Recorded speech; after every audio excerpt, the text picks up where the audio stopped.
League শিরোপার লড়াইয়ে খুব বেশি এগিয়ে যেতে পারল না মোহামেডান। ব্যবধান কমাতে পারল না আবাহনী বা বসুন্ধরাও।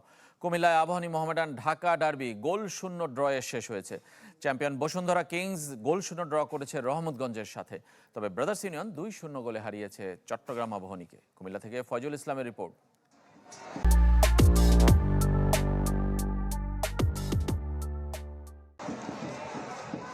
গ্যালারির নিরাপত্তা বেষ্টনী ভাঙার চেষ্টা ক্ষুব্ধ দর্শকদের।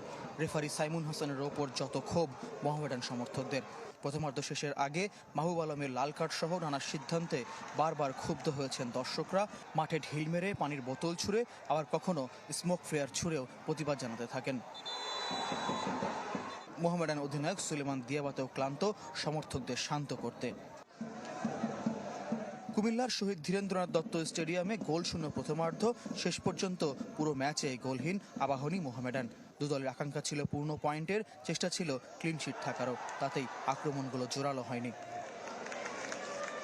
60 মিনিটের পর কিছুটা গতি পায় ম্যাচ। তবু রাফায়েল, ইব্রাহিম, সুমন রেজাদের বাধার দেয়াল হয়ে থাকেন মোহামেডান গোলরক্ষক সুজন হোসেন।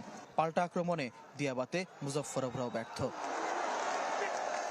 80 থেকে 83 মিনিট সাদা কালো ডিবক্সে যা হয়েছে তা আবাহনীর আক্ষেপের চূড়ান্ত গল্প। টানা 4 কর্নার পেয়েও শুধু জাল খুঁজে নিতে পারেনি আকাশী নীলরা। রেফারিং নিয়ে ক্ষুব্ধ সাদা কালো ফুটবলাররা, আর আবাহনীর আক্ষেপ 10 রানের মোহামেডানকে হারিয়ে পয়েন্ট টেবিলে ব্যবধান কমাতে না পারা। You see the referee make the game difficult for us. You know, this is not a record. It was 11-11, maybe you go win this game. The referee spoil our games. No, but his referee decision, we cannot do nothing. আসলে এটা আমাদের জন্য totally bad লাগ, but সৃষ্টিকর্তা না চাইলে কোনো কিছু সম্ভব না। আমরা আমাদের মতো চেষ্টা করেছি, গোলের চান্স ক্রিয়েট করেছি। আসলে গোলটা যদি শেষ পর্যন্ত না করতে পারে, আসলে 3টা পয়েন্ট পাওয়া কোনো যুক্তি নাই। 12তম রাউন্ডে দুই ঐতিহ্যবাহী ড্রয়ে টেবিল টপার মোহামেডানের সাথে 4 পয়েন্টেরই ব্যবধান রইল 2-এ থাকা আবাহনীর।